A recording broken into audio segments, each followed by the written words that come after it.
if they can mute their mics, please, as the feedback is causing some distortion. So the ground rule, aside from participating and fully making maximum use of all the information you're going to receive, is to simply mute your mics. So this evening is different from all the other evenings. You know, we usually have the men on board, but this evening, in commemoration of the International Women's Month 2023, we at CWHE, who are no strangers to stirring up the pot and presenting dynamic panels and discussions, are talking today about DigitALL, innovation and technology for gender equality. Are we really ready? And so we have a wonderful panelist. When I tell you, I am excited this evening. And so I'm going to introduce, because I want to have my notes ready and to listen.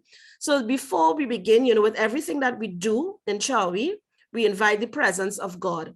And we are indeed blessed this evening to have Dr. Agatha Carrington, who was one of our former honorees with us. And so I would like to invite Dr. Carrington at this time to open us with a word of prayer. Hallelujah, hallelujah. We praise your name, we glorify your name. This evening, we thank God for the vision. We thank God for this vision, which allows us to focus on those issues affecting our women and girls. We thank God for all those who will participate today. We thank God for our patron.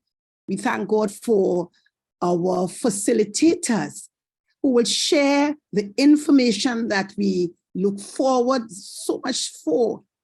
Information that will impact lives. We thank God for the commitment, because this commitment to share with our audience, we expect that this will go a long way in changing some of the behaviors in our population. We thank God for CWHE. CWHE, with the labor of love, continuing on this journey, continuing for the entire month to celebrate our women for International Women's Month. We thank God for the leadership of CWHE and all the members for their contribution thus far. And for all those who will join and all those who will participate, we are grateful that you can set aside a time to share as well, to share your evening with us. God is good, and we know that he's able. We thank God, we thank God. Hallelujah, hallelujah. We praise your name, we glorify your name. Amen and amen. Amen. So we know that we are off to a good start because God is here. Amen. So at this time, I would just want to give you a brief synopsis of what we're going to do. So as I said, we have a dynamic panel. And so that panel will be moderated by someone. I'll introduce her later.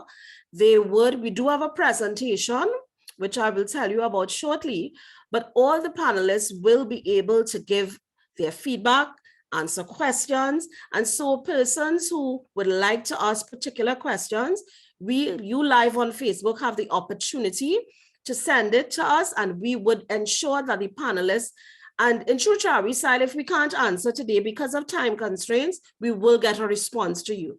So at this time, it is indeed my honor to introduce the first panelist. I hope I get her name right, but it's Dr. Andrea CWHE. And Dr. Andrea CWHE is the manager of Performance and Engagement Unit with the Digital Skills Portfolio in the National Information and Communication Technology Division of the Ministry of Digital Transformation of the Republic of Trinidad and Tobago. She is very passionate about empowering others, particularly those from underserved communities. She has been actively involved in teaching and training for over 20 years, even though she looks like 20 herself. Anyway, Dr. CWHE holds a PhD in haptics and biometric security. I have no idea what that means, so I'm really looking forward to her presentation. And her research falls mainly in the area of software engineering with a specific focus on haptics, biometrics, computer security, and human-computer interaction. So that says a lot. So we know that we are in good hands, and I look forward to hearing from our first presenter, Dr. CWHE. But it doesn't stop there. So I take an authority today. I know Wendy does tell me I'll do my own thing. But Dr. CWHE, I would let you do your presentation and then I would introduce the others to keep them in a little bit of suspense. Is that okay? Sure, no problem. Great. Remember to make me a co-host.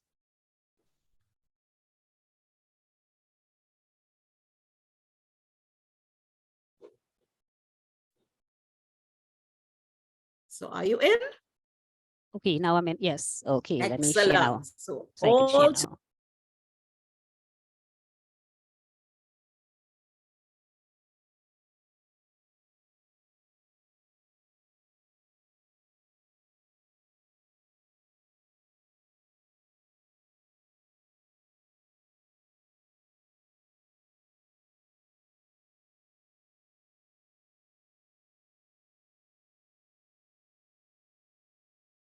Okay, so I'll start now.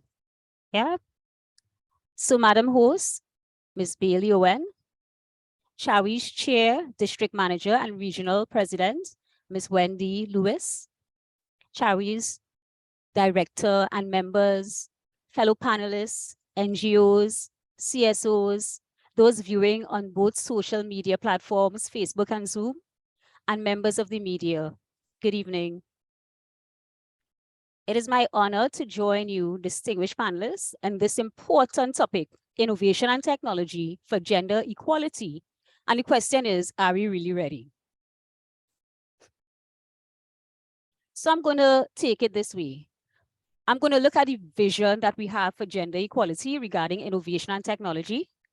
And then we're going to look at the current situation that we face right now in terms of gender equality regarding the innovation and technology. And then we will look at any gaps left there between the current and the vision and how Ministry of Digital Transformation is approaching filling the gap. Now, when we talk about gender equality, we need to define that first because we say in gender equality and innovation and technology. But what is gender equality? The basic definition is a situation in which access to rights or opportunities is unaffected by gender. And the idea here is that the principle that all individuals, regardless of their gender, should have equal rights, opportunities, and treatment in all aspects of life. So we say gender, innovation, and technology. And a lot of people use creativity and innovation interchangeably, but it's really two different things. So we were born with creativity. That's the faculty of imagination. Creativity is the ability to develop new ideas and to discover new ways of looking at problems and opportunities. So creativity represents the way we think of things. Some people just leave it there and do nothing with the ideas, right? But some will go a step further into innovation. Innovation is the ability to apply creative solutions to problems or opportunities to enhance or to enrich people's lives. So it's about using the thinking and actually doing something with it. Technology is our tool. The tools, techniques, and systems that are used to create, develop, and implement innovations. So now we could address the question. I'm taking the approach of a gap analysis. We're starting with our vision, where we want to be. We're looking at the current situation and seeing if there's a gap. We know there's a gap, but we need to know the gap with respect to innovation and IT and the strategies that we at MDT, Ministry of Digital Transformation, are using to fill that gap. Everybody okay so far? Yeah? Okay, so where are we, right? We're going to start with the vision that we have, where we want to be.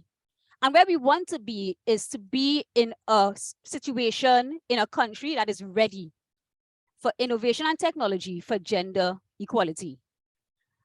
Certain things need to be in place for that. So the first thing is acceptance. Acceptance of gender equality. And when we say acceptance, not just by one gender versus the next, I have to accept for myself that equality is possible and move towards it. So even opening that space and giving myself permission. The next thing we're looking at is equal representation. So when we accept it, how is it showing up? We have to look at leadership and decision-making roles. Do all have equal access to say how resources are allocated and how policies are developed? Next, we're looking at equal access. So we accept it. We in a space where we're working on creating that equal playing field, but then we need to make sure everyone is skilled up. So equal access to education and technology for all. Everyone has access to skills and knowledge necessary to participate in either the development where we're creating technology or the use of the technologies that exist.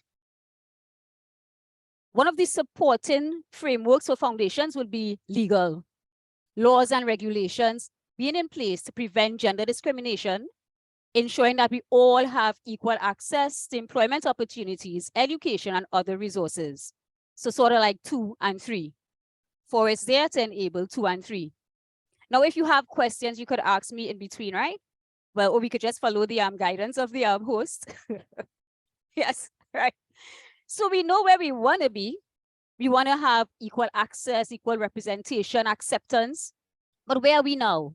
So I'm going to just outline 2 studies that were done in Trinidad and Tobago in terms of where we are with any kind of digital divide. The first one was the Digital Readiness Assessment Report, and that was done in March last year. This report looked at things like connectivity and perceptions. And what it found is that as a country, we are systematically advancing. And that is level 3 out of 5 in key digital areas based on our priorities. And what is interesting is that as people within society, we are at level 4 out of 5. We are at the stage of differentiating because of the high level of digital literacy and penetration. Many people have devices. So right now people are online with their computers, some with their phones. So we have a good bit of penetration in the market with access to technology. What it showed is that our basic literacy rate is very high. 98.7. Everyone on social media and all these things. So it's not just that you're doing a computer program, but you're using the technology. What it also brought up, however, is that there is divide. There's a divide between ages, the younger and the older citizens, and there's a divide between men and women accessing the technology. So that was one study that showed things like the access and division. Another study was about the labor market assessment of ICT, looking at it from the perspective of the employers in terms of their demand and the universities in terms of their supply. What we found is that in the market, the labor market, right now there are deficiencies in certain skills: cybersecurity, data science, machine learning, software and application development, cloud computing, and soft skills. So the first 4 are more like advanced technical skills, and soft skills is being able to work with people, communicate, problem solve, and come up with solutions. And that too is missing right now in the labor market. What we found is that when you look at the learners from tertiary institutions, there's a big divide in terms of gender. So you see more males than females accessing, enrolling, and accessing the classes on the high-end topics like cybersecurity. So you're seeing here the bachelor level degree, 111 males versus 50 females. So that's a big divide. Same thing here with data science. That's another field that is very popular. You have something like 167 males versus 64 females. Right, so there's a high divide in persons accessing not necessarily the traditional topics, but the new trending topics for innovation and technology. What we saw too is that when you look at the top skills that people are coming out of universities with, you're seeing women in gray, females in gray, sorry, males in blue. So we have women exceed in terms of communication skills, writing skills, 12% versus 8%. But then we have the males exceeding in problem-solving skills, 17% versus 13%.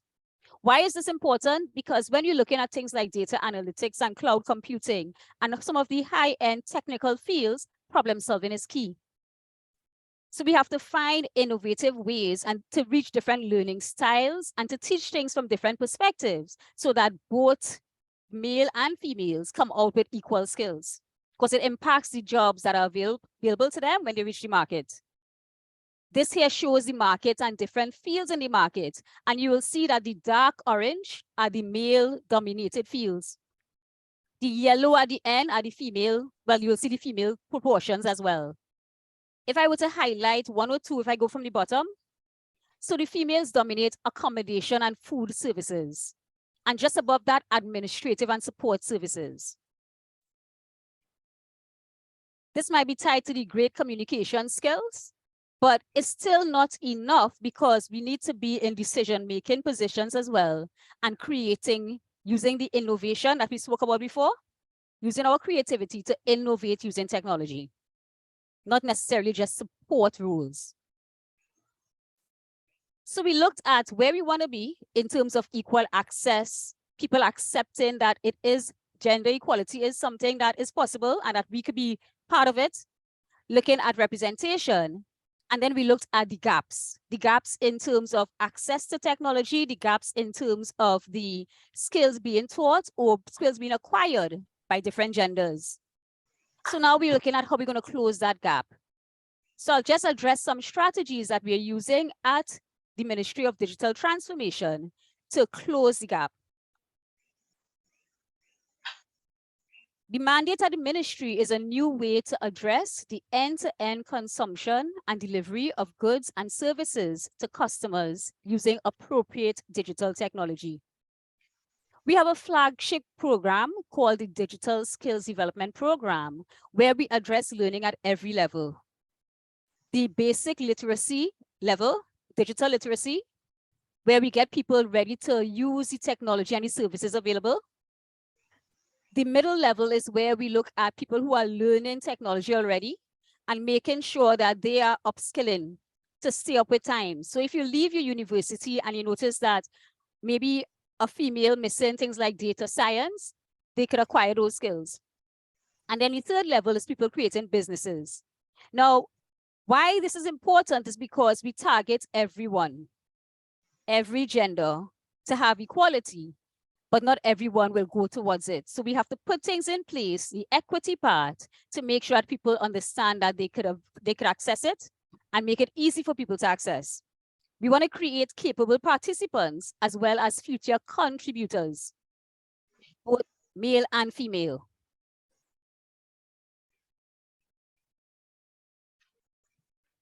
So who do we target? Marginalized groups.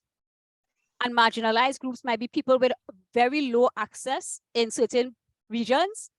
We have broadband, let's say, exercises and projects to get people on board, as well as things like access centers, where they could go into these access centers in the communities to access things.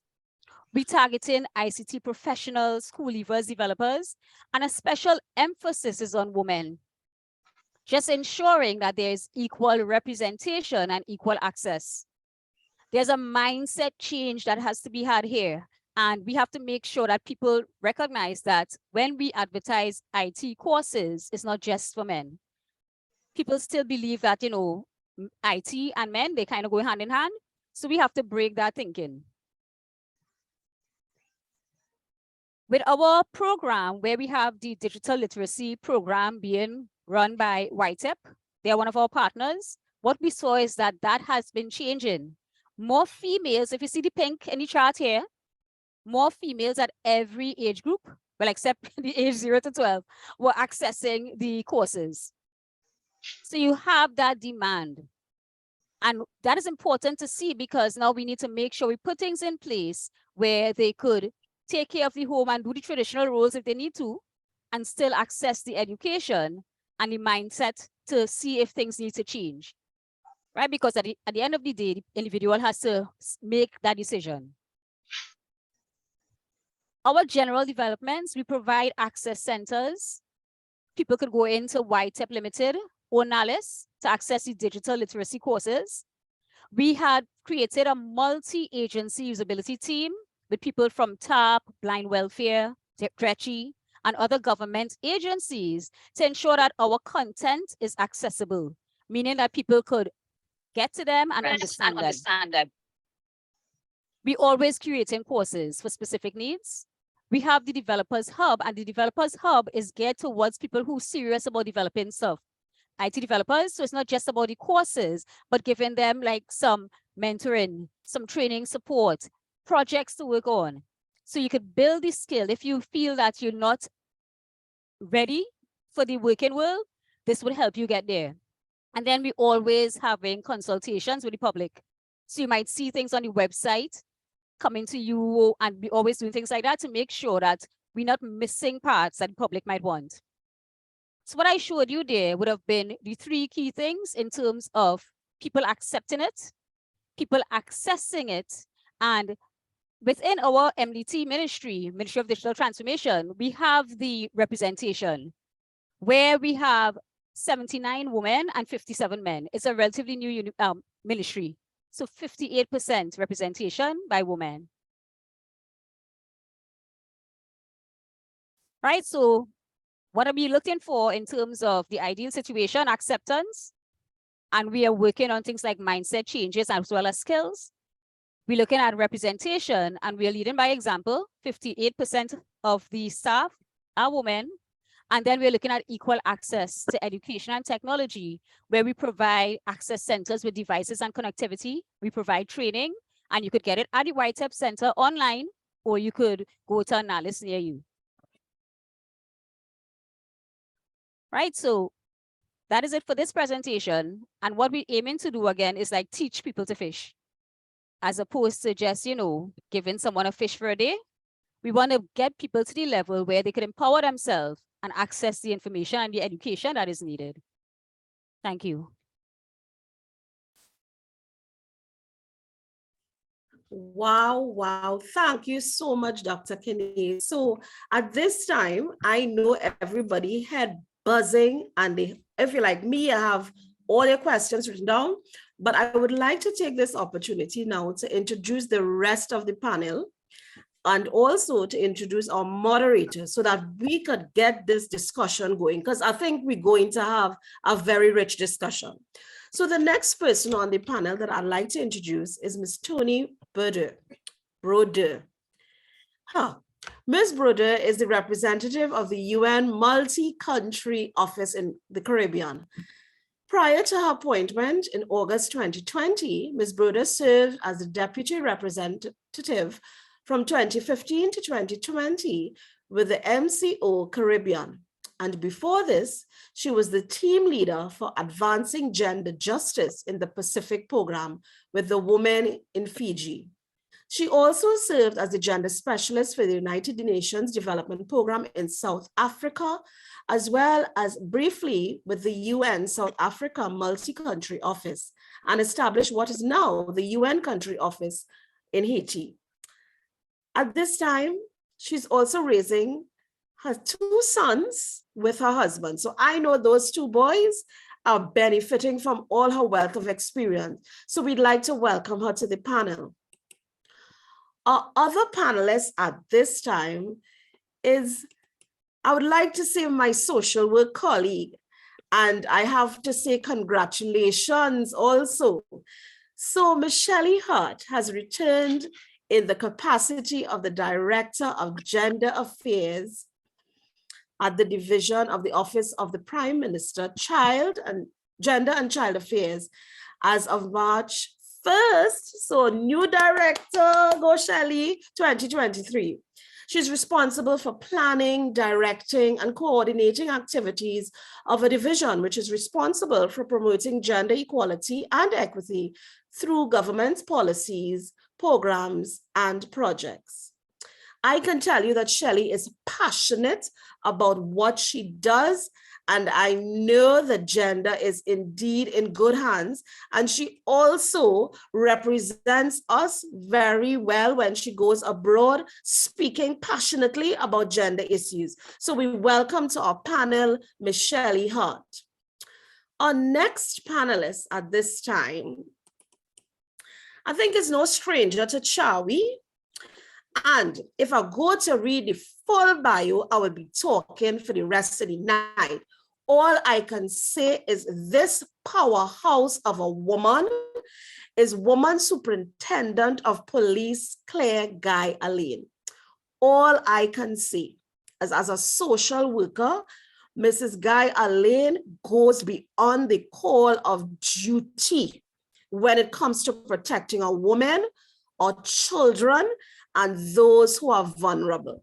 She's a sister to CWHE, a friend to CWHE, and we welcome her. I mean, I think at some point we would really post her bio so that persons could see that it's not just because she's a sister. She has been in policing for more than 28 years.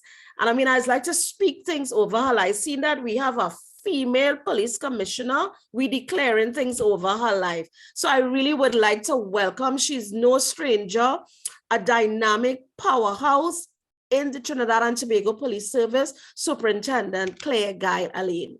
So welcome. The next person is one of our own. And this is our attorney at law, Kevin Ratiram. He's in private practice in San Fernando, and he holds a degree from the University of London and legal education certificate from Sir Hewarding Law School. He's the president of Rapid Fire Kids Foundation, and he's also, as I said, our director and legal counsel at CWHE. He also has a passion for helping both women and children. And our final panelist slash moderator slash, visionary is our own Wendy. She is a keynote speaker. She is an expert in marketing, protocol officer, strategist, and ordained minister. She holds a master's in entrepreneurship, leadership, and a diploma in child psychology, and her list goes on and on. I also have to say that she was my best friend of 40 years since we knew each other from primary school, even though we are just 21. So you all do the maths. But I really want to hand over to Wendy because I know those of you online are waiting patiently to ask your questions of this. Really, we couldn't pay for this panel. So Wendy, I hand you over. I have my questions that I would also like to ask, but over to you. Thank you so much. Thank you, Mrs. Bailey Owen. I would like to acknowledge the panelists, which you would have just addressed, Dr. Carrington. We have PS at the Ministry of Gender and Child Affairs, Mr. Vijay Gangapasad with us. I see the crowd on the Zoom is growing rapidly. I'm also seeing the crowd on the Facebook Live. I'm normally the one to multitask, so we'll see how it goes this evening. So this is how we are going to conduct this panel discussion. I am going to ask each panelist 3 questions, at least. And then we already have questions coming in from the Facebook Live. And of course, we will be pulling questions from the board chat. So members who are our board directors, I see Judy and they are on, they are going to pull the questions from the Facebook Live. Marsha is going to pull from the Zoom. And then people who know us privately will be inboxing us as well. So, are you all ready? Are you all ready? So nobody, are you all ready? Right. I'm seeing thumbs up in the chat, and that is exactly what we need. We would like to ensure that this is interactive. Please, please, please, please mute your phones. Who is that person? I'm looking. Miss Denise from Tobago. Thank you so much. I would like to kickstart with Dr. Kane. Dr. Kane, actually, we met at CSW 67. It was a distinguished pleasure. She has a wealth of knowledge and she did an amazing presentation. That presentation was amazing. There are a few things, well, I have to keep it to 3 because I have about 8 questions, to be honest, but I'll keep it to 3. Many folks have devices with social media knowledge, but it ends there. Because I heard you mention in your presentation that a lot of people have devices, and that is true. How do we create a shift so that they can expand into an advanced stage of their devices? Because a lot of people have devices, but it doesn't necessarily mean that they are experts at it. How do you think we can create that shift in mindset that you would have mentioned so that people go beyond the social media aspect? And feel free to shoot your questions in the chat. Okay, so something that I mentioned is that we are like two ends of the continuum. We have the consumers of technology and we have the producers, Right. and we are targeting both. Mhm. Now, in terms of consumption, where people have to access forms online and access services like a visa online, Mhm. people are seeing the need to understand a little more than just, how to get Facebook or WhatsApp. Right. They are seeing that basic digital literacy is really important to survive in society now. Yeah. So while we could advertise in terms of awareness and classes, I think people are seeing the shift. Okay. There is this digitization of government data now, where people this paper thing that we had in file cabinets now going on the machine, and the whole digitization of the processes in terms of government processes now, where to access something, you could go online and get it. Right. Because of this change, people have to change the way that they access things. Agreed. Yeah, so awareness is part of it, but actually helping people survive, showing them the need is what will be the main motivator. Awesome. You mentioned as well the digital skills development program, all levels. And I wanted to ask you, is it age sensitive? Because different age groups learn differently. And how are you treating with our senior citizens? Okay, excellent question. We actually had consultations with TAP because we understand that, we can't have like one recipe for all or one Right. approach for all.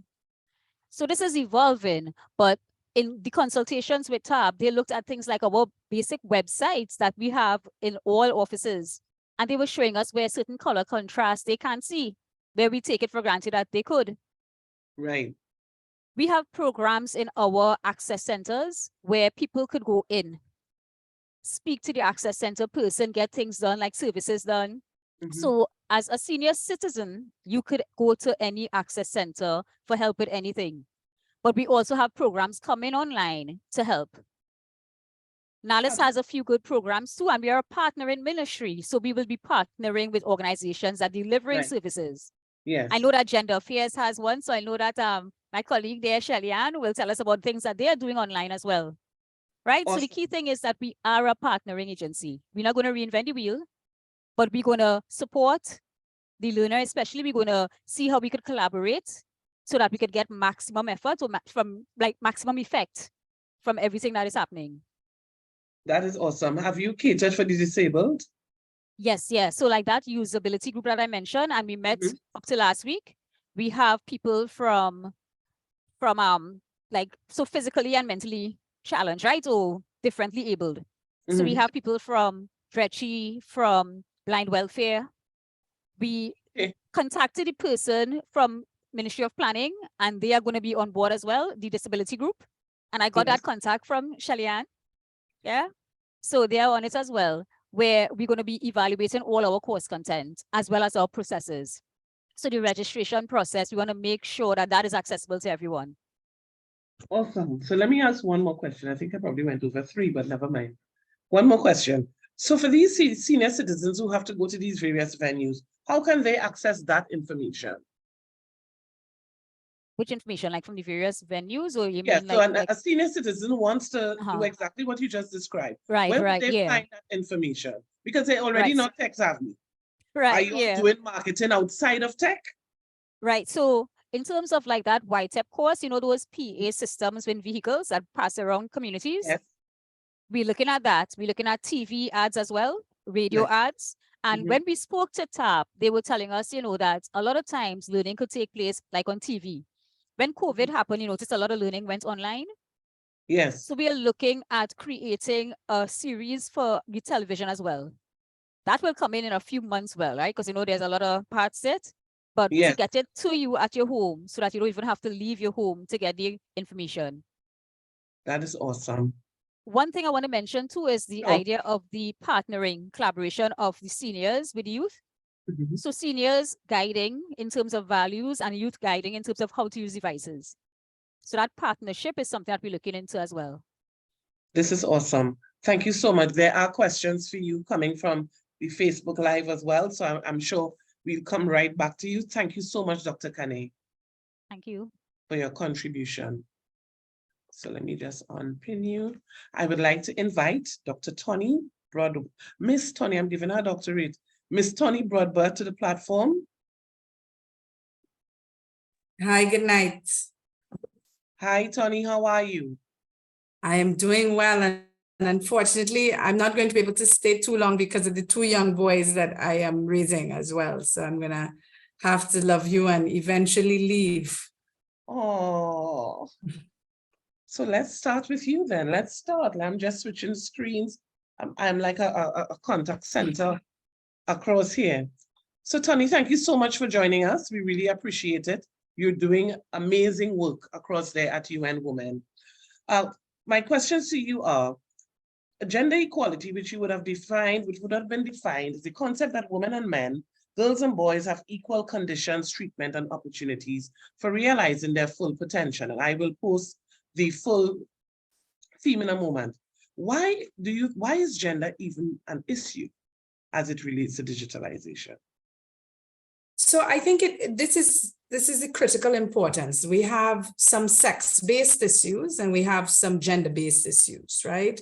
Mhm. So sex-based issues will be around the biological issues related to female and male human beings and those who are intersex.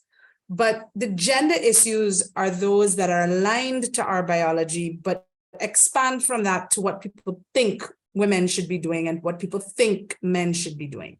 Right. So some of Dr. Kane's research and the statistic showed us that even though women are graduating at higher proportions from our secondary and tertiary institutions, they're not necessarily making the choice in the ICT space directly.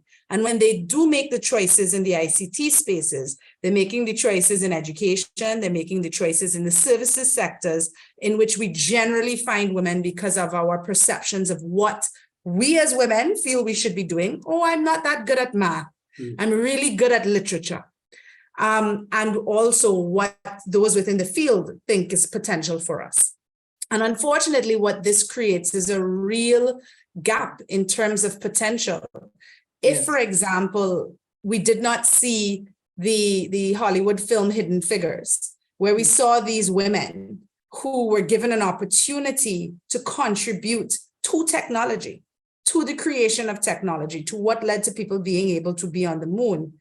But if racism and if sexism had reigned supreme, their potential, their skills would not have been able to be realized.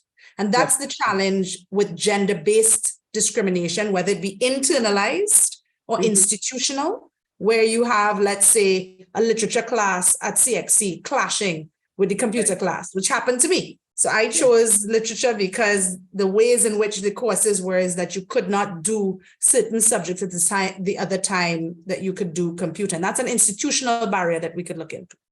Yes, I totally agree. Thank you so much. I know the guys have been branded the techie ones.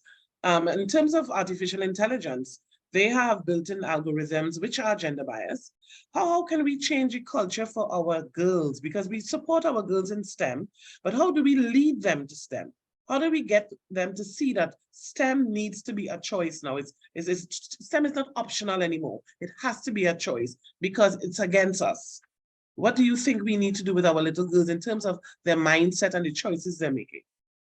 So I think there are a few issues. Again, there's the internalized issue. So when they see women like Dr. Kane, we had a fantastic panel a few weeks ago with 4 Trinidadian and Tobagonian women who were leading in AI, leading in data science. When people can see themselves through the role model effect, that's helpful for little girls.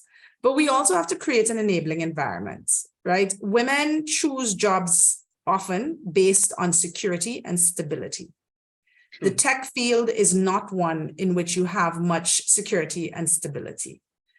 And that's why you see a lot of women as teachers, you see a lot of women in the public service, because you're looking for security and stability for your livelihood, for that of your children, for your parents, for yourself.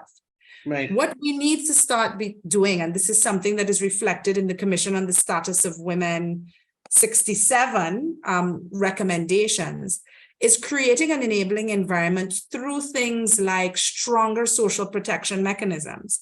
So those people who want to take the risk to create in terms of being creators of tech, know that if they're unsuccessful, because you will have failures, but if you're unsuccessful, it is not a hit to your livelihood in such that you will never be able to recover. When you look at the countries that have the most innovation, the Netherlands and many other countries, you'll see that they have things in place so those who are creating are not worried about their livelihoods in terms of hand to mouth. If I fail at this would be the end of my career or the end of my ability to feed myself and my family. So I think having those things in place is going to be really, really critical for young girls to even want to choose it. So you see the models, but then you know that if you choose it and you fail, it's okay, because you will not end up destitute on the street. And the last thing I would say is a culture of encouraging, you make a mistake, it's okay. Right now in our education systems, it's almost a problem to make a mistake. You don't want to fail. You want to be right all of the time. And you do not have innovation from being right all of the time. You can't, because no one is. Agreed. I know you have to dash for your amazing boys. Give us some closing comments before you disappear. I think, look, all of the right players on board. We have civil society. We have, I want to congratulate Shelly Ann Hart. We are so excited that she is the director of the Gender Affairs and Child Affairs Division. I'm excited to see what happens next. Dr. Kane, Superintendent Claire Guyalene, who's doing excellent work in the police force. I think sometimes we speak about ICT in the same way that we speak about climate change and disaster risk resilience, as siloed from the way in which we need to change just our very way of being in our communities and our countries.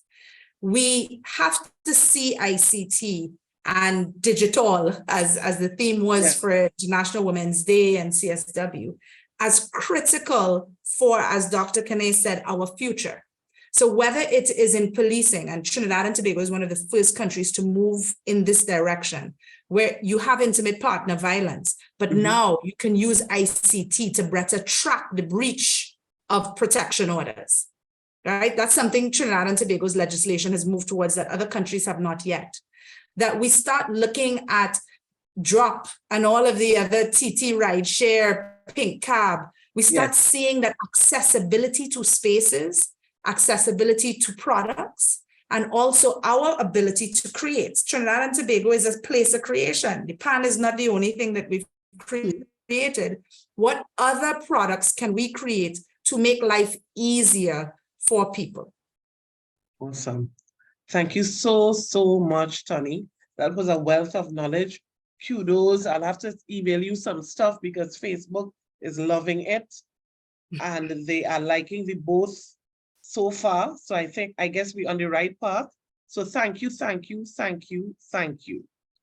Thank you for having me. And I'm sorry, it is just, again, one of the things we can get ICT to help us with is that village that helps us take care of children, because no one can do it alone and we all need guidance as how to do it well. Agreed. I understand. Thank you so much, Tani. Thank you. You're more than welcome. Right. So let me find her. I have to find her to unpin her. Okay, awesome.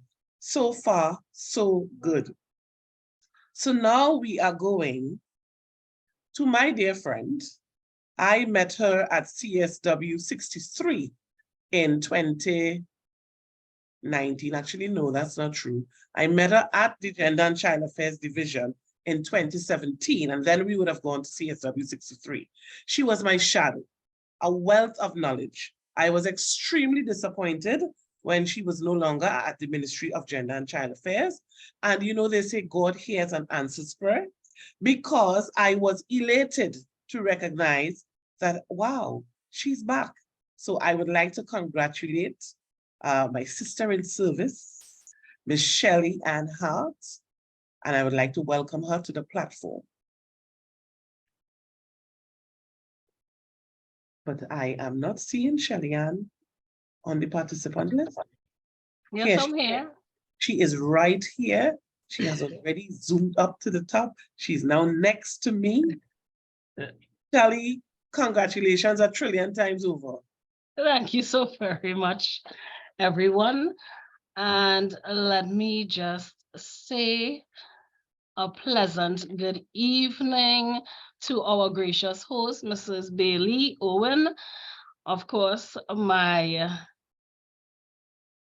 compadre, the district manager, my CSW delegate, Wendy Lewis, the directors and members of CWHE, my fellow panelists, Dr. Andrea Kane, Ms. Tony Broadbar, Superintendent Clegg Allen, all of these people I know very well, and Mr. Kevin Ratiram, all the NGOs and CSOs, those viewing on social media platforms, Facebook and Zoom, members of the media, of course, ladies and gentlemen, and listening public.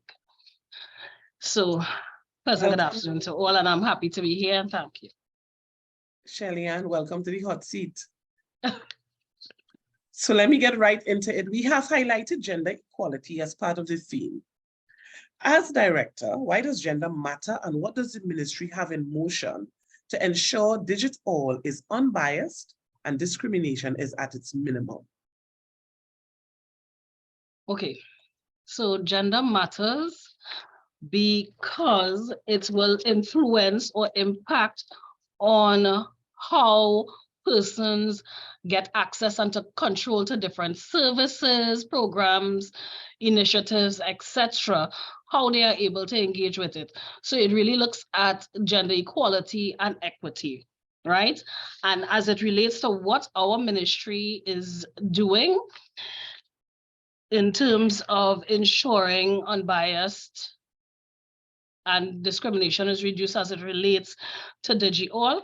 Let me first say that the role of the Gender and Child Affairs Division is one of policy and advocacy, right? The Gender Affairs Division's mandate specifically is to ensure gender mainstreaming is effected through all government agencies, ministries, civil society across the globe. There's a whole of society approach.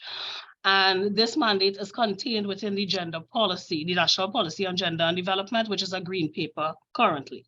Yes. And this policy provides us with a framework that would encourage the consideration of the different needs. So this is why gender is important. It helps us to consider the different needs, constraints, opportunities, and priorities of men, women, boys, and girls, and allowing them to fully participate in all of the development process, including issues such as digitization and technology. So that is the overarching. Specifically, the gender policy does briefly highlight or mention digitization and technology across the thematic areas, and I'll give you an example. So under the thematic area, education and human capital, the policy speaks to addressing the training needs of women and men, and the expansion of secondary and post-secondary education in science and technology, right? And that's across all sectors, education, agriculture, everything. Further to that the policy indicates or emphasizes that it will complement the ongoing efforts of various ministries and agencies. So all the current efforts and all the proposed efforts that are collaborations between our division and other key stakeholders such as digital transformation, Ministry of Social Development and Family Services, all the various ministries, right? To ensure that gender sensitivity is considered in design, implementation, monitoring and evaluation of training programs, projects, legislation across the board. Specifically, what the division is doing is that the Gender Affairs Division leads gender mainstreaming in all initiatives to address gender and development issues, as I would have said, including digitization and technology. So we collaborate currently with key stakeholders of government, civil society, and private sector on issues such as, or initiatives such as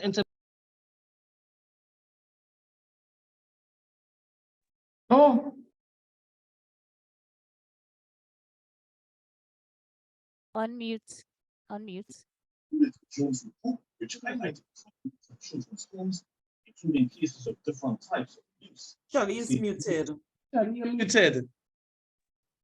sorry, y'all are hearing me now? Yes, we are.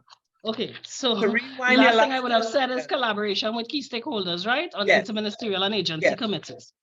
Then we also have our gender focal points, and these are officers across government, civil society, and some private sector agencies who will lead gender mainstreaming projects within their ministry. So we help them incorporate that gender perspective across all divide. And of course, my colleague at Ministry of Digital Transformation will be a part of that.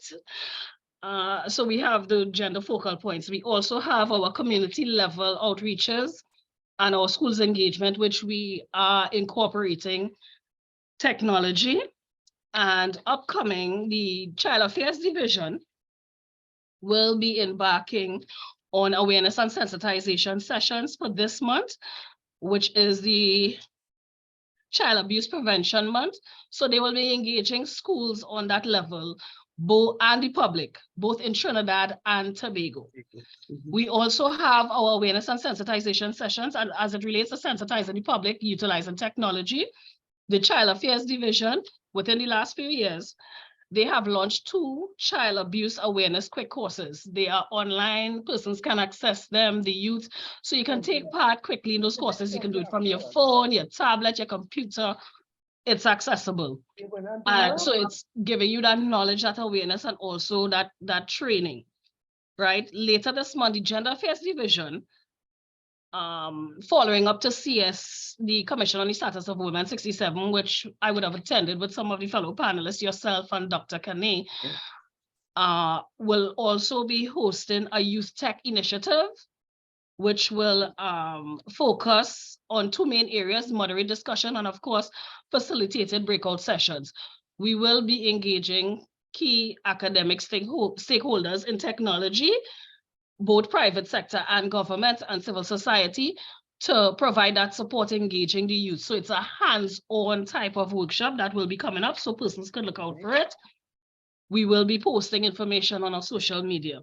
And then, of course, when we look at our support that we would have given to civil society organizations for International Women's Day, the Gender and Child Affairs Division would have provided support to financial assistance and technical support of civil society organizations who hosted events around the theme, this year's theme for International Women's Day. And additionally, as I spoke to before, the Commission on the Status of Women, the 67th session, CSW 67, the government would have supported a delegation to this 2-week meeting, in which we had representation on the delegation from the mission, which is our permanent mission of the Republic of Trinidad and Tobago to the United Nations in New York. Of course, the esteemed Dr. Kane from Ministry of Digital Transformation.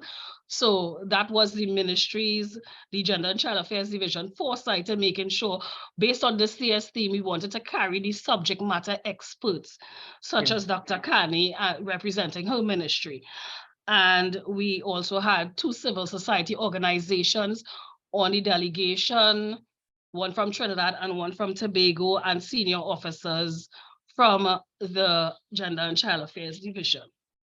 So that is just a little bit of what we have in place to address unbiased in DigitALL. And of course, all of that falls under our umbrella of gender mainstreaming. That was so informative. I think my fingers have write so much.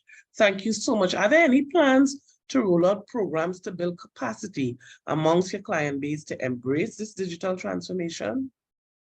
Yes, we do. And these plans to roll out training would include our National Children's Registry. And let me just say that this falls under the purview of the Child Affairs Division of Gender and Child Affairs. And this was launched And the National Children's Registry, it's an e-registry, and it is the first of its kind in the Caribbean. So I should let you all know that.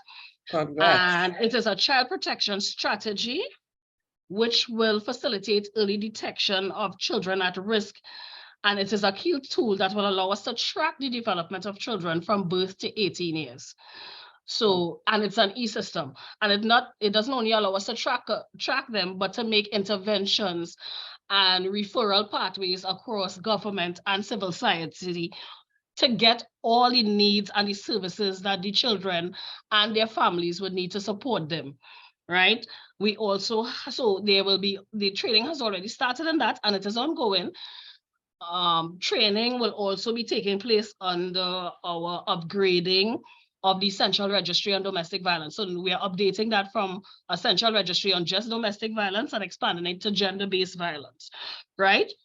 And basically, this is a repository of not only data that will be collected, because government agencies, civil society organizations are currently inputting data, inclusive of some shelters, right? And the data from this will help us to drive evidence-based policies and programming and respond more efficiently to reduce gender-based violence across Trinidad and Tobago, right? So there will be training on that in the new system that is coming on board for not only stakeholders, but we'll be doing virtual training on different issues or aspects of gender-based violence for our clientele. And they would be able to access those both in person and remotely. This is Additionally, awesome. some of the other training we have coming on board is training for stakeholder engagement for our focal points. So to help them learn little tools, quizzes, and little online information to incorporate into their work. We also, from our IT department, which leads certain activities, so they are improving services, our connectivity. They've incorporated a chatbot, if you go to the Gender and Child Affairs website, to make it more interactive, and it's accessible throughout. And just IT is leading our digitization of internal operations. So that training will go on both for internal stakeholders and external stakeholders who are our clients. Additionally, we would have the upcoming training would be, well, we are in the process of recruiting additional staff for Gender and Child Affairs. One such being like the coordinator of Child Affairs Division, the Gender Affairs, the training officer for Gender Affairs. And when those persons come online, they will now lead other training efforts for the different clientele that fall under Gender and Child Affairs. And we also have proposed, so you all can look for it in the next few months, it will be an economic empowerment and development program for survivors of domestic violence. And here, Gender and Child Affairs will partner with not only civil society organizations, but educational institutions such as MIC, SBCS, and others, so that we can add the training component and also work with civil societies to offer entrepreneurship and scholarships for entrepreneurship, specifically around women creating businesses, either expanding their small business and furthering training around ICT and technology. So this is just a few initiatives and training we have coming up. A few, you said? A few. You all are working very hard. One of the things I wanted to ask you as well, when you mentioned the e-registry, how do you get the information initially? Is it that you've partnered with legal affairs when a child is registered, or is the onus on a parent to register their child for that system? No, the onus is not on the parent. Our division is working with all the key agencies that interact with children to gather that information and meet them where they are. So it will be legal affairs in terms of birth registration. Yes. It will be child protection unit. It will be children's authority and all those who play a responsibility for capturing data on children. This is amazing. This is really powerful. I myself will have to listen to this entire discussion again because it's so much. You provided a wealth of info. You see why we needed you back? You provided a wealth of knowledge, so many initiatives, the e-registry, your child protection strategy, the systems, the youth tech. Listen to me, so much. Thank you so, so much. Is there anything you would like to add? Well, yes. So, of course, further to discuss like the readiness of our ministry, of course, we'll be working with key stakeholders, one of them being digital transformation, who is the lead on our initiatives or all initiatives across the country as it relates to digitization and technology. So Dr. Kani, we'll be bothering you often. Very much so. Right. But to discuss, to just highlight on the readiness of the ministry itself for technology and digitization, the Gender and Child Affairs Division, through our ICT department, they are enhancing our website functionality. As I mentioned before, the chatbots, they are doing the centralized data collection. So now all CSOs and NGOs information are entered into one registry and coordinated among the different divisions that also we will use to coordinate between our external stakeholders. And of course, I said, letting everyone know and providing information and training on our central National Children's Registry and our central registry on gender-based violence. So those are just some of the issues I would want to highlight today. So someone can go to your website and get all this information, or at least... Yes. You can see the child, you can see information on the National Children's Policy, you can have some information on the central registry, and of course you can always use the chatbot and interact with us. We respond. You can use our different platforms, Facebook, yes, they do respond. And I must say the communications team and the IT team here, they are very quick and very responsive, and they direct the question or the information or the concerns to the relative departments. So you can reach out to us. And of course, if you want to reach the Gender Affairs Division, you can contact us at 622-1625, extensions 4261 to 4266, or just call the main number and the receptionist can connect you. You can also reach us via email. You can reach us at 622-1625, extensions 4261 to 4266. Or you can just call the PBX. Once you call the PBX, you can get asked to be directed to the Gender Affairs Division or Child Affairs Division, depending on your concern or your query. And you can also reach us at genderaffairs@gov.tt. So I'm going to ask you to do me one quick favor. So I just posted... Put the information on the chat. Put the information on the chat. And no problem. From the chat to the Facebook book, because I don't want Facebook to feel left out. So Miss Shelley Ann Hart, thank you so, so much. You're most welcome. I really appreciated all that you have shared and some. So thank you again. You're welcome. So we are going to, as Marsha rightfully said, she's a sister to Charlie. She is a sister to Charlie. She always answers the call. I remember getting a phone call at 5 a.m. with a particular incident. And I'm looking at my phone and I'm saying, she can't message you this hour. And I said, well, okay, she'll see when she got up. And surprisingly, or not so surprisingly, I got a response. Superintendent Claire Guy Allen, good evening and welcome. A pleasant good afternoon. I'm going to ask your permission to adopt the protocols that was observed before in the essence of time. Yes, ma'am. Thank you. Thank you. So good afternoon to everyone and the listening public as well. Well, you're in the hot seat.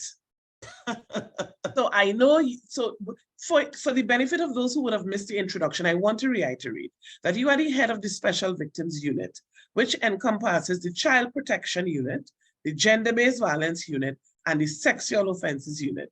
So I decided I'll get one question for each unit. So as it relates to, you know, have a passion for my children, right? Yes. As it relates to child protection, children are internet savvy. So they are being groomed online, and social media is a portal for human trafficking, kidnapping, etc. I love the TTPS app, by the way. Well done to all involved. How can we now use technology to educate our little girls to recognize a perpetrator, test a groomer, know when to speak out. How can we use technology to create this? We have to use technology in a positive way, because technology, although there are advantages, there are a lot of disadvantages as well. Because what we see happening in the homes is that the children are quite advanced in technology use than parents. I am saying, parents, you need to get your act together. Once we have to parent intentionally, we have to prepare ourselves, we have to educate ourselves. It's no longer like how just recently, Wendy, we are not old at all. No. Recently, when our parents were bringing us up, we only know about running outside, running ball, skipping rope, playing morale. But now we have children who are stuck on devices. And what the mistake that a lot of parents make is that devices are actually bringing up children, because they see their child using a device and the child is quiet. It does not mean that the child is doing at all times something positive on that device. So we have to ensure that we use the technology for our purpose and our advantage to protect our little children, because we have to make decisions to protect them. Sometimes a child may be on a device innocently, trying to research a paper, and there are pop-ups. So you must have child lock on these sites that you do not want your children to visit. Do not dig your head in the sand as parents and caregivers. Understand that outside there's the dark web and all these kind of things that your children can have access to. Sometimes your child may meet people online and they may think that here's what, it's a child who is their age. Sometimes these are adults who are trying to lure children. Yes, that's and right. Thank God, a lot of things are happening in Trinidad and Tobago that is in a positive way. And we need to speak it out so that persons understand that the law is there to protect them. With the amendment of the Children Act and also the Sexual Offences Act as well, we have a lot of laws that have been created where offenses, for example, luring, we also have the grooming, we also have sexual communication with a child. So these are things that must be reported to the police, and let these matters be investigated and let perpetrators be found, and let us weed them out from society and by extension, the world. Yeah. Absolutely. I always love to listen to your passion. And I know you're dread with them. I know, right? I mean, one of these things, before I get to my real next question, you mentioned something when you spoke about child lock. Superintendent, these children bright, they unlocking child lock, They know how to bypass passcodes. They know how to stick stuff in device and get rid of security measures. These microwave children different, Whilst we have the child lock and it's a deterrent and we still need it, we have to recognize that these children are super duper bright. Another thing that they can do, Wendy, as well, is wherever they have the laptop or the device in the house, do not put it where it's facing the wall. Put it where it's facing the kitchen, the living room, where they have no so you can see. That's right. So they will know that mommy or daddy or auntie or the caregiver is going to pass at any time and see them, and keep that conversation alive with them, letting them understand what is good behavior, what is accepted behavior, and when it's time to hear what, tell a caregiver, tell an adult person who you trust what is happening to you on the internet. So we have to create that space for our children. And I like that security. That's a really good security measure you just mentioned, because a lot of times parents are caught up with life. Yes. And they see these devices as an assistant to them. So the device is keeping the child occupied and she's quiet. So I can get to watch my soap and I can get to cook my food and I don't have any disturbance because she's on the tablet. But you know what she's doing on the tablet. But as you rightfully mentioned, do not have kids with their back towards the wall. I like that. I want to be able to see what you're doing. Yes. Those little things matter. So when it relates to gender-based violence, the journey continues. Yes.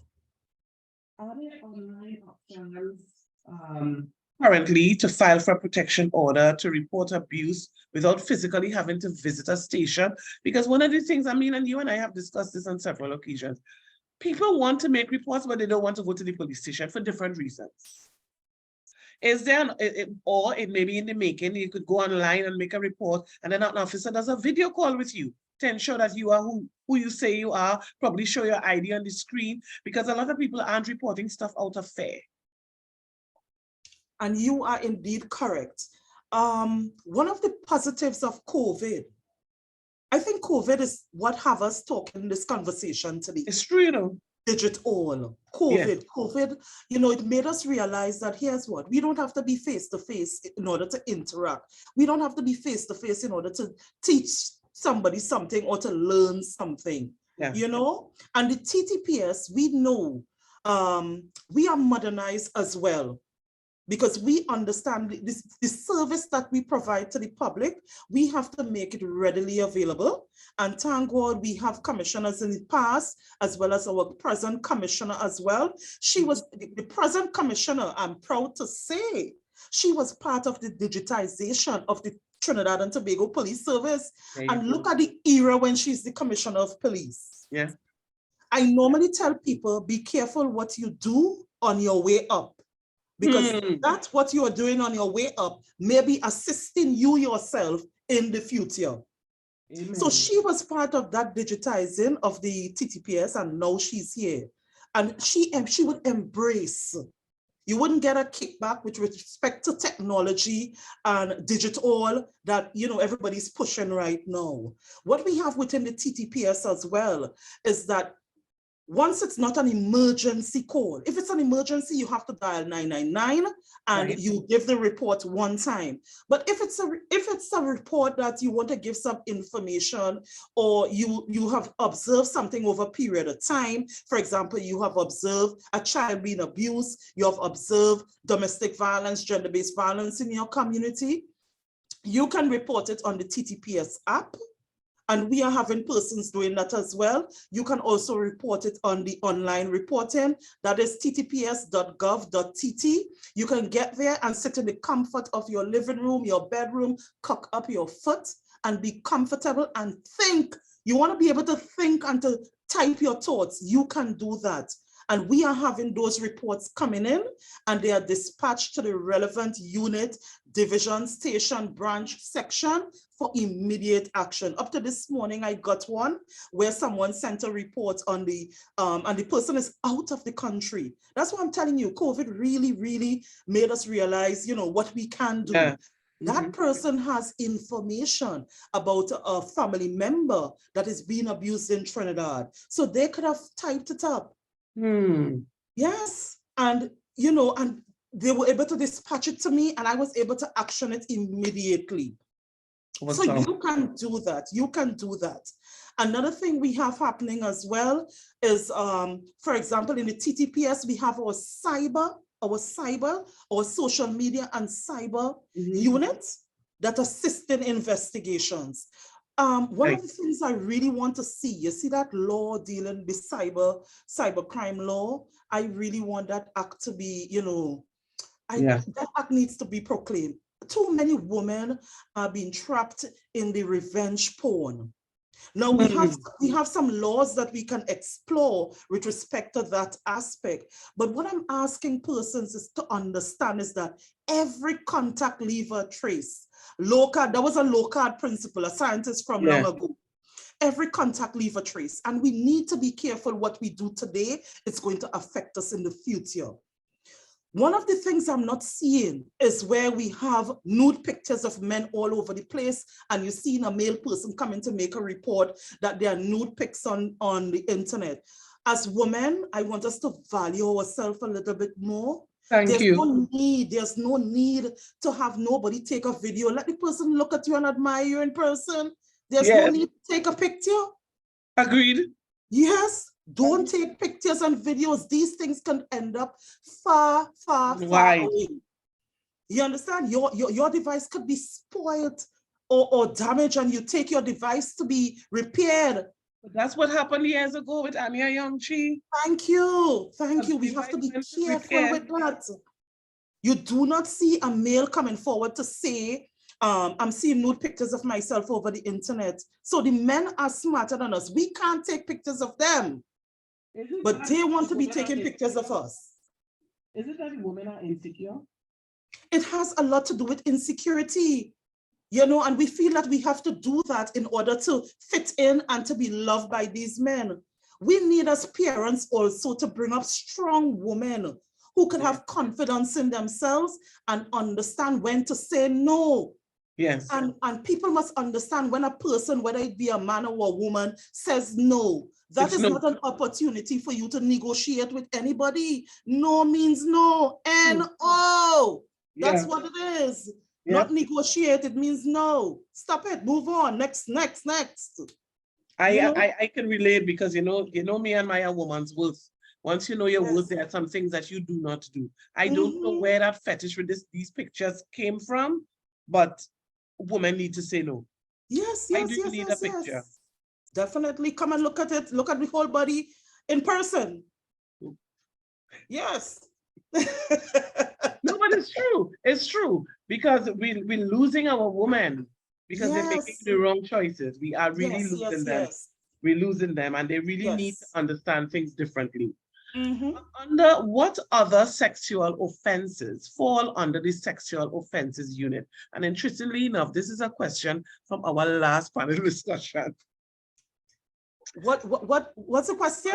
What other sexual offenses, because you have the sexual offenses unit. Yes. What other sexual offenses other than the child abuse and the gender-based violence fall under that unit? Well, we have like the rape, we have indecent assault, we have grievous sexual assault, we have, I would even go under 1108, I'm moving on from under the Sexual Offences Act, and I'm going under 1108, where some of these revenge porn, once the party sends the picture to you over and over, it could fall under harassment, which is under the Offenses Against the Person Act as well. A lot of persons do not know that. Yes, right? true. Once you come and you give us a statement and you are willing to cooperate with the investigation, we may be able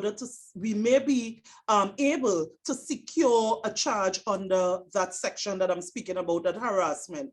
And whilst we're under that harassment thing as well, the amendment to the Domestic Violence Act created an avenue where protection orders can be issued because persons are doing these things digitally as well. So there are laws there to prevent and protect. Yes? Yes, we will get into some more of those laws just now with our attorney, Mr. Ratiram. I know that technology is aiding in the fight against crime. It can also be posing difficulties because of the knowledge of some of these children. Some children have more than one device. Now they have this thing in the States called pairing of devices. One of the things that a lot of parents are using in the US as well is they can put the security measure on the child's phone and know exactly where the child is at all times. At all times. So you could be saying, no, I am seeing you at this particular place. Excellent. And yeah, the level of security is just amazing. But technology is really solving a lot. And there are always opportunities in the middle of a crisis. So as a result of COVID, we are here. Everybody embrace online, and now we're able to do this without having to go out. I'm going back to our children, you know, that's my passion by our children. Superintendent, I believe one of the issues we're having is that children are raising children. So when you want to have a conversation with a parent, you're more than likely having a conversation with a child a female who happened to have a child at a very young age, who doesn't have any knowledge of parenting.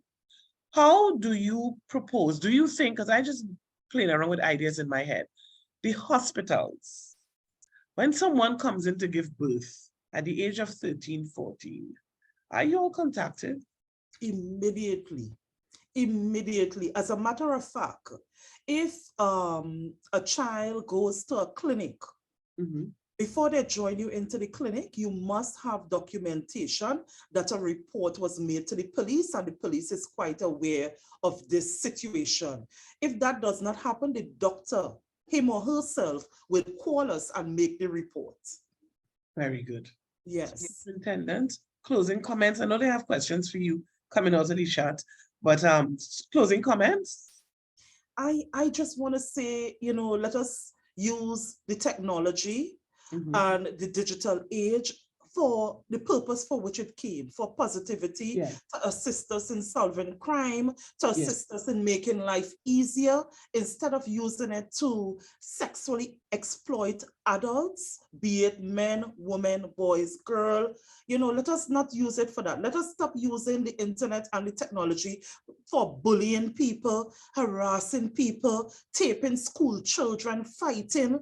I mean, just Wow. make the Yeah. reports. People are, you know, everything negative, they are just using the technology to do, and for no good reason. You see something, make a report and let it be investigated. Don't just tape it, you put it up online and that's it. Make a report, tape it and go to the police. And let us make Trinidad and Tobago a safer place. It is everyone's responsibility, Agreed. not the police alone. Yes? So question before you go, because you know we could talk for hours. How has it been? Has it improved in terms of that fear that people have to make a report? Has that improved at all?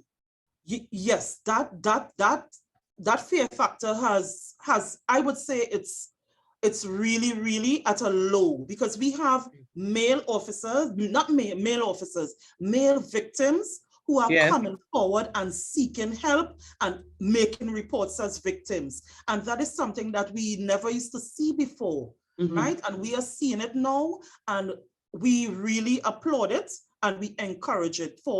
Listen, police stations and gender-based reports are not for women and girls alone. It is for women, Agreed. men, boys, girls, everyone. Come forward and make the report and let the matters be investigated. Thank you so much. So that was Superintendent Claire Guy Allen, who, as usual, you know, we have to fire up the chat because we have the same passion. So I'm really grateful. Thank you so much again, Superintendent. Of course, I have to find you among the chat. Oh, here you are. That's what you used to calling you Superintendent. I'm looking for Superintendent in the chat. And now we have the final, the grand finale, the last panelist per se, and then we have 2 or 3 questions coming out from the public. And you all on the Zoom, you all are free to ask questions as well. And next I have, well, it's one of us, it's CWHE, our director, our legal counsel, Mr. Kevin Ratiram. Hello, sir. Good evening, everyone. All protocols observed. Good to be on board.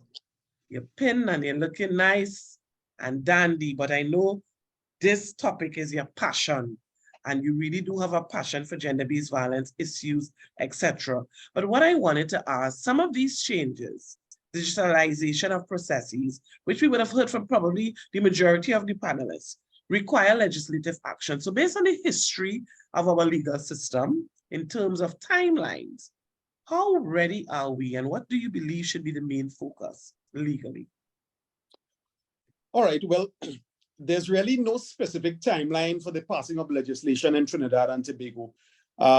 Laws could be passed quickly in literally a matter of months, or sometimes can take years. Over the last week or so, for example, there has been a lot of talk about a piece of legislation called the Data Protection Act. Yes. And that is a very relevant act, I think, to what we are discussing today. Digitalization. If I could perhaps put that in context, one of the main aspects of digitalization, especially with the onset of the pandemic, is something called e-commerce. And e-commerce, very simply, is trading online, buying, selling things via the internet. And when you have the onset or the increase of e-commerce, and I think with the pandemic, there has been an exponential increase in e-commerce, the issue of people's data becomes very important. So we have had this piece of legislation called the Data Protection Act since 2011, but to date, it hasn't been proclaimed, which means the entire act is not yet in effect. So we could have delays in the implementation of our legislation And the reason that that act has been in the public domain over the last week or so is that the government has really been asking for another 18 months to proclaim that piece of legislation. And that is such an important piece of legislation because it deals with data collection, not just from government agencies, but from the private sector as well. And things like disseminating that data, safeguarding that data. So the Data Protection Act, in terms of what we are discussing today, digitalization is a very, very important piece of legislation, which I would hope to see implemented sooner rather than later. So that's one piece of legislation I wanted to touch on. I believe it was Dr. Khanna who touched on another piece of legislation, which was equal opportunity legislation. And this deals, of course, to a very large extent with equality in the treatment of our women. We have in Trinidad and Tobago, I think, very good legislation in terms of the Equal Opportunity Act, which provides for discrimination or prevention and redress for discrimination against women in areas like the provision of educational facilities, the provision of employment facilities and employment opportunities. So this is a good piece of legislation that we have. What I would like to see is that that legislation should really be marketed, if I may use that term, marketed a bit more nationally. If I were to pose a question to the general public of Trinidad and Tobago, not just women, if you are discriminated against, or a woman is discriminated against, what does she do? Where does she go for redress? I'm sure the majority of respondents to that question would have no idea that they can go to the Equal Opportunity Commission, and the Equal Opportunity Act governs the operation of the commission and thereafter the Equal Opportunity Tribunal. So we need to educate our population in particular, or women, because I think they're the ones who suffer a greater degree of discrimination in areas like education and access to employment opportunities than men. So education of our people is a fundamental aspect in ensuring that we have equality, gender equality in Trinidad and Tobago. All right? Another aspect of gender equality, which I want to talk about, has to do with where our justice system is today. I'm not sure how much of Trinidad and Tobago knows this, but since around April 2020, up till today, our judicial system is, I would say, about 90% virtual. Our courts, largely up to today, sit virtually. Judges are in their homes and offices. Magistrates are in their homes and offices. Lawyers are in their homes and offices. And litigants are in their homes, or they come to their lawyers' offices. So in-person courts since around April 2020 has really been very, very, very minimal. Now that's great because it affords so much convenience for those of us who can access it, those of us who have the facilities to be a part of it. It saves us a lot of time. You don't have to spend money and time on the road getting from one court to another. It provides so much convenience to those who can access it. But here's the problem: when there are some in our society who don't have that facility. And when you are talking about persons who may need access to our justice system the most, I think women outnumber the men. And I'll give the example. One of my areas of practice is family law in the magistrate's court. I don't have any hard statistics. I don't even know if the judiciary or the magistracy has the hard statistics. But from my own practice, over 20 years, the vast majority of applicants in the magistrate's court are women. We are talking applications for protection orders. We are talking applications for custody, for children. We are talking applications for maintenance for children. So in these types of cases, the vast majority of our applicants are in fact women. What happens if our judiciary is a virtual judiciary, but many of our women who from my experience, the majority of the applicants do not have either internet access, or they do not have devices, or they are computer illiterate. What happens there? Do we have, if we are talking gender equality, we must put on the front burner equality in terms of access to justice. And this is where people like Dr. Kana and the Ministry of Digital Transformation and so on can come in and assist with their digital literacy programs, with the provision of devices. Because if it is a litigant or a potential litigant cannot access the judiciary, then they are going to be out in the cold. They may not be able to access a protection order. They may not be able to access maintenance for themselves or their children. So this thing about digitalization and DigitALL, it is very, very important in terms of people's, and in particular women's, access to justice. So when we ask the question, going back to the theme, innovation and technology for gender equality, are we ready? Those last three words in our theme are such important words. Are we ready? It's great to have virtual communication. It's great to have a judicial system which is virtually 100% virtual. But we really have to ensure that the most vulnerable, those who perhaps need the access to most, really have that access.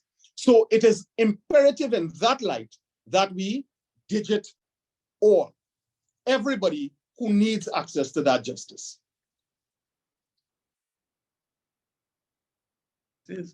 Well said. That was an excellent, excellent, excellent wrap-up. I am going to now, you answered two questions. You answered two questions from the general public in your response. So that was amazing. So what I would like to do now is return the platform to the host, Mrs. Bailey Owen, and she will take it from there in her own tiny way. And we will call it a night. Somebody asked a question for the superintendent, but I think I would ask her that off the platform because it's a very sensitive one. It's very sensitive. So superintendent, I'll send you some info. So Mrs. Bailey, I want to take the opportunity to thank the panelists because this was really interactive and people were just blown away. And if you would like to get a copy of the presentation, or you would like to be tagged when the presentation goes live, because it will go, we will share it with the Ministry of Gender and Child Affairs, etc. You can leave your email address. You can inbox me privately if you don't want everybody to know what it is, because we get to record and save everything on the platform, including the chat, including everything else. So if you would like to have a copy or somebody ask a private question, I will pass that to Mr. Ratiram afterwards. So I'm going to leave it with Mrs. Bailey Owen. Yes, and then I will allow her to do her bit, and you may see me again just to, well, Mrs. Bailey Owen can introduce the video, man. The moderator's job is done. Thank you all so much. Every single panelist, thank you for responding to the call, every single one of you. And you know, I want to call them out individually. So Ms. Tony Broadbell, representative from the United Nations, thank you so much for answering the call. Superintendent Claire Guy Allen, a sister to CWHE, personal friend of ours, Dr. Andrea Cane, excellent presentation, Michelle Hart, Gender and Child Affairs, and of course, I know I'm not being biased, it was an excellent wrap-up, our attorney at law, our legal counsel, our director from CWHE, Mr. Kevin Ratiram. You will hear more of him because somebody had asked me just yesterday, what's happening with Men We Are Here For You? You will get to see our timeline of events when I might get to return. We'll see how that goes. It's in the hands of the host. So Mrs. Bailey Owen, back to you. Well, thank you, thank you, thank you. Well, ladies and gentlemen, I would really like to say that we are ready. I mean, yes, he wrapped up and, you know, he brought things that I have been thinking about in terms of the most vulnerable, but I think all the presenters have really clearly identified whether it's Office of the Prime Minister, digital transformation, the TTPS, UN. I think everybody working together, and I like the use of bringing in the NGOs and CBOs and everyone to get this DigitALL ready. And so, yes, I think the dialogue has started. I know person's going to be talking after about, you know, what does this mean for all of us in terms of parents, in terms of schools, in terms of churches? That was the only thing that we didn't talk too much about. But I think this DigitALL and that gender equality, I think we are really on our way. Before this forum, I really had said, no, we are not. You know, we are really not anywhere close. So I really want to thank the panelists, thank them wholeheartedly for showing all of us and hoping that the word will spread that we are ready for this digitalization. So at this time, we just really want to have a video about CWHE, what we do on our upcoming events, and that will be followed by, you know, everything we do, we must give thanks. And so once the video has ended, we have one of our members who have been there with us from, you know, from once we went to Tobago. So Ms. Denise Berkeley McLeod, she will be doing the vote of thanks. And so I really want to say a heartfelt thanks to the panelists. This is something that I think we really would have to put on the platform continuously because this dialogue is going to continue. So at this time, I hand you back over. Now she's changing hats from moderator to chair of CWHE and to have a promotional video to talk about what we do and what we are doing. Thank you very much, Mrs. Bailey Owen. But before I do that, I just want to share some of our upcoming events. So we have a virtual movie night. You can screenshot if you like. On Friday, the 28th of April, it was agreed at the last movie night, they voted me out, that they wanted to see Jump with the Broom. So let me share the concept with you quickly.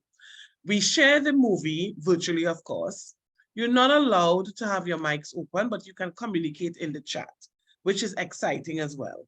When the movie is finished, we have a discussion about the movie. And it is really mind-blowing because what you thought the movie was about may not be what it's about. Everybody has a different view. And you can also share your choice of what you think the next movie night should be.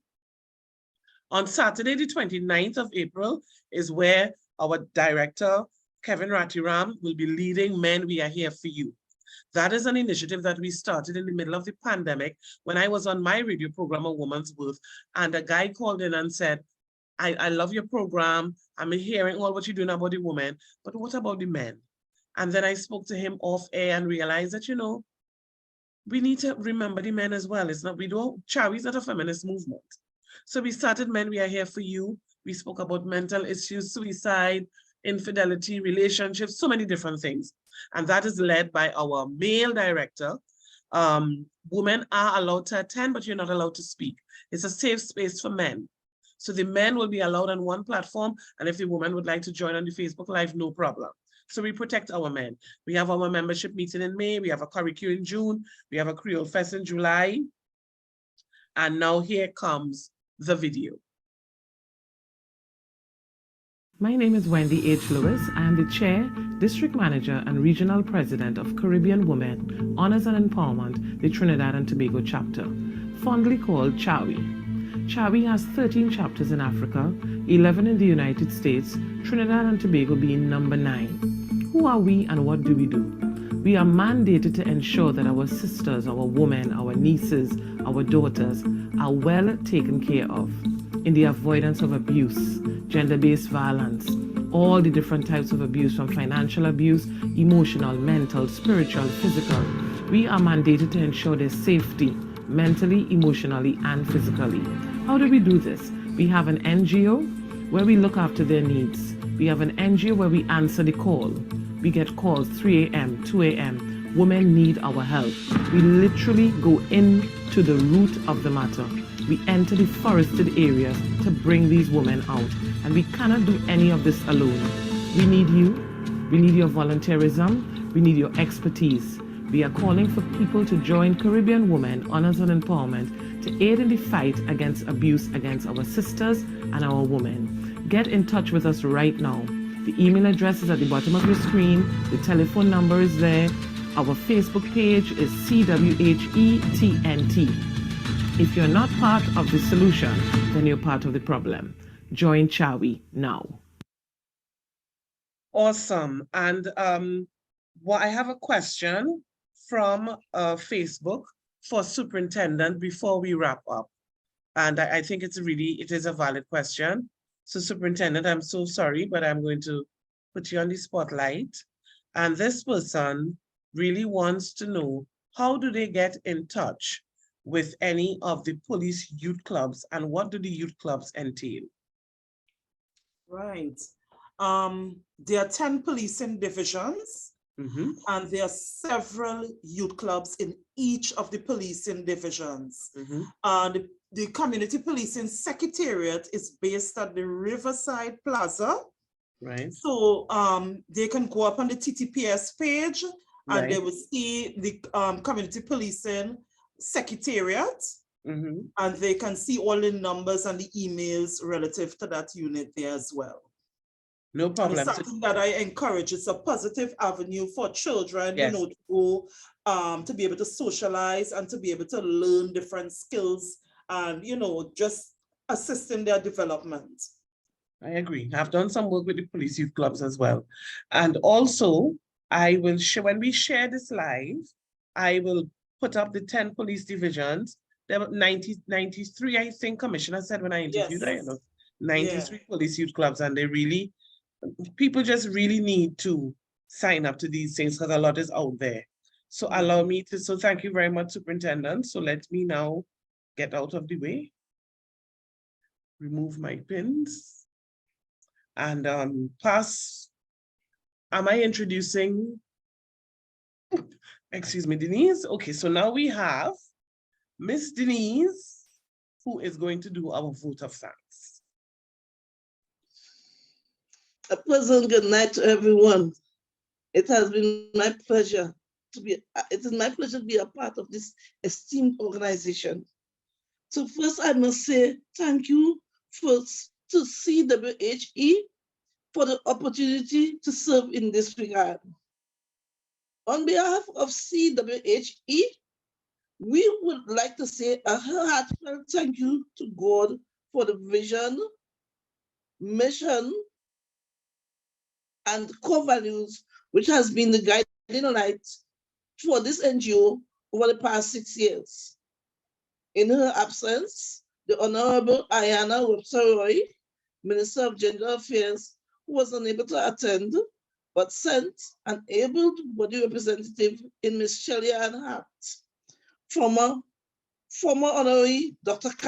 Agatha Carrington, for kicking off the event the only way CWHE knows, with a word of prayer.